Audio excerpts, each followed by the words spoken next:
नक्षीदार काठी, त्यावर रेशमी वस्त्र, साखरेची गाठी आणि कडुनिंबाचे शास्त्र.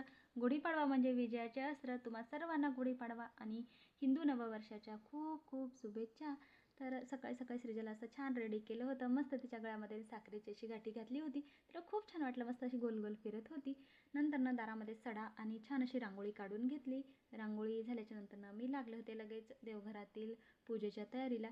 मी देवघरातील पूजा आवरून घेतली आणि तुळशीला वगैरे पाणी घातलं. तुळशीची पूजा करून घेतली आणि लगेच आता इथे मी दरवाज्यातील उंबरठ्याची सुद्धा इथे पूजा करून घेतली आणि आता लागले होते मी दरवाजासाठी. मला तोरण बनवायचं होतं. मस्त इथे अगोदरच्या दिवशीच आम्ही आंब्याचे पानं आणि झेंडूचे फुलं विकत आणले होते. त्याच्यामुळे पानं थोडेसे सुकल्यासारखे वाटत होते, तरीसुद्धा मस्त इथे आम्ही दरवाजासाठी मस्त आंब्याच्या पानांचं तोरण बनवून घेतलं. आता मी देवघरातील पूजा अगोदरच आवरून घेतलेली होती, पण आमच्याकडे दारामध्ये गुढी आम्ही उभारत नाही. पण मुलींचा खूपच आग्रह होता की मम्मी आपण छोटी का होईना गुढी आणूयात. मग आम्ही ही छोटीशी गुढी आणली आणि देवघरासमोरच मस्त अशी छोटीशी गुढी मांडली. तिची पूजा वगैरे केली. गुढीला नैवेद्य वगैरे दाखवला. अशा प्रकारे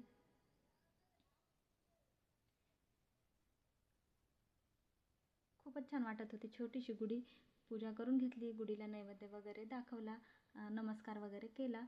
तर इथे श्रीखंड पुरीचा नैवेद्य आम्ही गुढीला दाखवला होता. देवघरामध्ये श्रीखंड पुरीचाच नैवेद्य ठेवला होता. अशा प्रकारे तर तुम्ही बघू शकता किती सुंदर वाटते ही गुढी.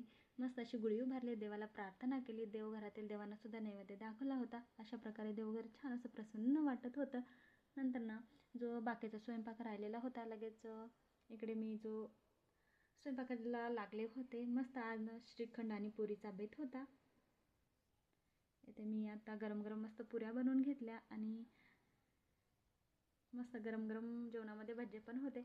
मग तुम्ही कशी गुढी साजरी केली तर कमेंट करा, लाईक शेअर सबस्क्राईब. भेटूयात पुढच्या मिनी ब्लॉगमध्ये. तोपर्यंत बाय बाय.